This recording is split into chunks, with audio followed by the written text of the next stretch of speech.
Hyderabad Karimnagar route లో elevated corridor కు శంకుస్థాపన చేసిన సీఎం రేవంత్ రెడ్డి కేటీఆర్ కు ఒక విజ్ఞప్తి చేశారు. కేంద్రం నుంచి హైదరాబాద్ అభివృద్ధికి నిధులు సాధించేందుకు కేటీఆర్ దీక్ష చేయాలన్నారు. కేటీఆర్ దీక్ష చేస్తే కాంగ్రెస్ కార్యకర్తలు మద్దతుగా నిలుస్తారన్నారు. ఈ విషయంలో కేసీఆర్ ను కేటీఆర్ స్ఫూర్తిగా తీసుకోవాలన్నారు సీఎం రేవంత్. మా పోరాటం ఫలించిందంటే ఏం పోరాటమే నీ పోరాటం? ట్విట్టర్లలో దిక్కుమాలిన పోస్టులు పెట్టుడే నీ పోరాటమా?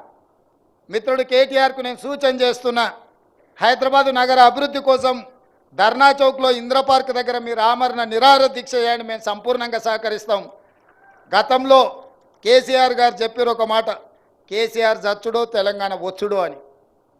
ఇప్పుడు కేటీఆర్ గారు కూడా ఆ స్ఫూర్తిని తీసుకొని కేటీఆర్ జచ్చుడో నగరానికి నిధులు వచ్చుడో రెండిట్లలో ఏదో ఒకటి తేలే విధంగా కార్యక్రమాన్ని తీసుకోవాల్సిందిగా ఆయన దీక్ష కూర్చుంటే మా కార్యకర్తలే కంచేసి కాపాడుతుంది. దానికి మా మైనంపల్లి హనుమంతరావు గారిని పూర్తి బాధ్యత. పోలీసులు గిన మళ్ళీ ఆయనను అర్ధరాత్రి పూట దవాఖానకు తరలించకుండా మా హనుమంతన్నకు ఆ బాధ్యత అప్పచెప్తా.